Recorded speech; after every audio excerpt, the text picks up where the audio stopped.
সূরা ফাতিহার 7 নং আয়াত হচ্ছে গায়রিল মাগদুবি আলাইহিম ওয়ালাদ-দাল্লিন, যার অর্থ হচ্ছে তাদের পথ নয় যারা আপনার ক্রোধের পাত্র হয়েছে, এবং তাদের পথ নয় যারা পথভ্রষ্টদের অন্তর্ভুক্ত।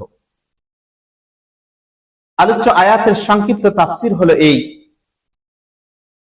এই আয়াতে আল্লাহ তাআলার কাছে দোয়া করা হয়েছে যেন তিনি আমাদেরকে এমন লোকদের পথ থেকে দূরে রাখেন যারা সত্য জানার পরও তা প্রত্যাখ্যান করে আল্লাহর ক্রোধের পাত্রে পরিণত হয়েছে, এবং যারা অজ্ঞতা বা ভ্রান্ত বিশ্বাসের কারণে সঠিক পথ হারিয়েছে। একজন মুমিনের জন্য প্রয়োজন সঠিক জ্ঞান ও সেই অনুযায়ী আমল করা। আল্লাহ তাআলা এই মর্মে পবিত্র কোরআনের অন্য এক আয়াতের মধ্যে ইরশাদ করেছেন, ফামাযা বা'দাল হাক্কি ইল্লা দালাল। আলোচ্য আয়াতের অর্থ হচ্ছে সত্যের পর ভ্রষ্টতা ছাড়া আর কি আছে। এই আয়াত প্রমাণ করে যে সত্য পথ ছেড়ে দিলে মানুষ ভ্রষ্টতার মধ্যে পতিত হয়। এই মর্মে প্রিয় নবী হযরত মুহাম্মদ রাসূলুল্লাহ সাল্লাল্লাহু আলাইহি সাল্লাম এক হাদিসের মধ্যে ইরশাদ করেছেন, তারাকতু ফীকুম আমরাইনি লান তাযিল্লু মা তামাসসাকতুম বিহিমা কিতাবাল্লাহি ওয়াস সুন্নাতি।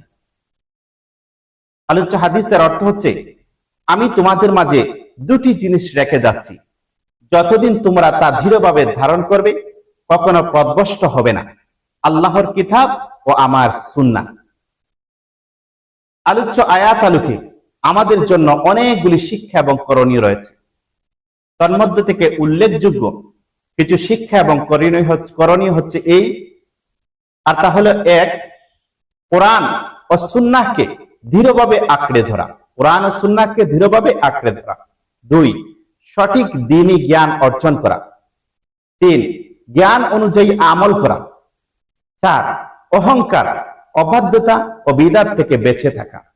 পাঁচ, সর্বদা হিদায়াতের জন্য আল্লাহর কাছে দোয়া করা, আল্লাহর কাছে প্রার্থনা করা। আলোচ্য আয়াতের মোট কথা হচ্ছে, সার কথা হচ্ছে গায়রিল মাগদুবি আলাইহিম ওয়ালাদ-দাল্লিন। আয়াতের মূল শিক্ষা হলো মুমিন যেন এমন পথ অনুসরণ না করে যা আল্লাহর অসন্তুষ্টি ও গুমরাহির দিকে নিয়ে যায়, বরং কোরআন সুন্নাহর আলোকে সঠিক জ্ঞান ও নেক আমলের মাধ্যমে হিদায়াতের পথে অটল এবং অবিচল থাকে। আল্লাহ রাব্বুল আলামিন যেন আমাদের প্রত্যেক মুমিন মুসলমানকে এই আয়াতের উপরে যথাযথ আমলের তৌফিক দান করেন। আমিন সুম্মা আমিন।